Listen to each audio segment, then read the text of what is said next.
Un truc tout con, hein. Donc là, je suis dans les embouteillages. Jusque-là, je pense que ça ne surprend personne. Et en face de Jumbo, ça surprend personne. Enfin, le rond-point de Jumbo. Je pensais à un truc.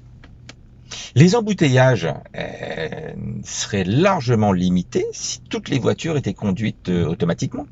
Automatiquement dans le sens avec des intelligences artificielles, en fait. C'est-à-dire des conducteurs automatiques, un peu comme les Google Cars, des choses comme ça.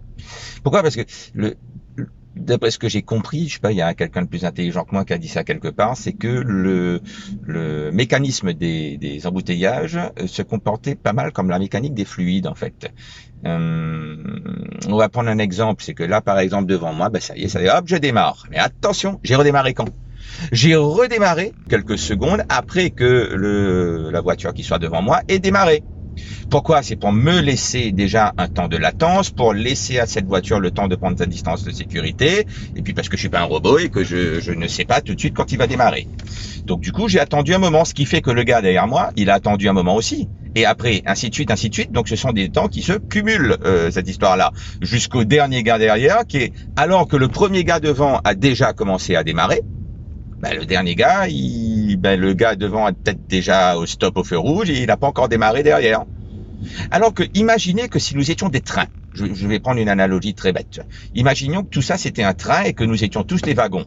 Et ben quand la locomotive de devant démarre, ben tous les wagons, approximativement, si on enlève les jeux, les petits jeux de friction dans les ressorts et tout ça, tous les wagons approximativement, tous les wagons démarrent en même temps et s'arrêtent en même temps, peu importe la longueur du train.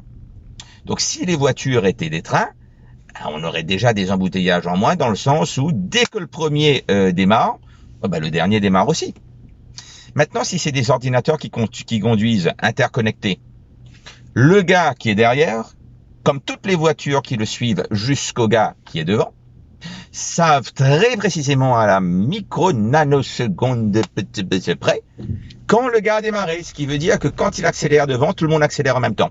Ça revient à l'équivalent d'un train, sauf qu'un train connecté non pas par des tuyaux ou des bouts de fer, un train connecté par Internet, par Internet, c'est très bien ça déjà, ou alors par un réseau comme le Z-Wave, je ne sais pas, où les voitures se relayent les unes les autres le réseau, si on veut se passer d'Internet. Il y a plein de possibilités, là n'est pas la question. C'était juste ma petite pensée toute bête du jour, pendant que j'attends dans les embouteillages. Voilà, d'un des avantages d'avoir des voitures qui se pilotent toutes seules. Ça enlèverait les embouteillages. Une grande partie. Par exemple, une voiture qui conduit toute seule ne crée pas un embouteillage du côté opposé de la route où il y a un accident. Si, c'est bien connu que c'est en général du côté opposé de la route où il y a des accidents qu'il y a un embouteillage, parce que tout le monde s'arrête ou ralentit un peu légèrement pour regarder s'il y a des morts, il y a du sang et tout ça, et du coup ça fait un putain d'embouteillage derrière.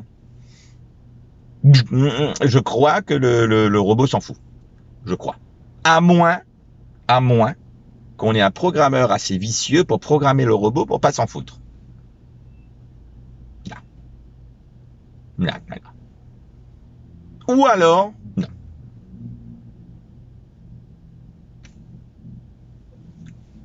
Je prends le rond-point de Jumbo.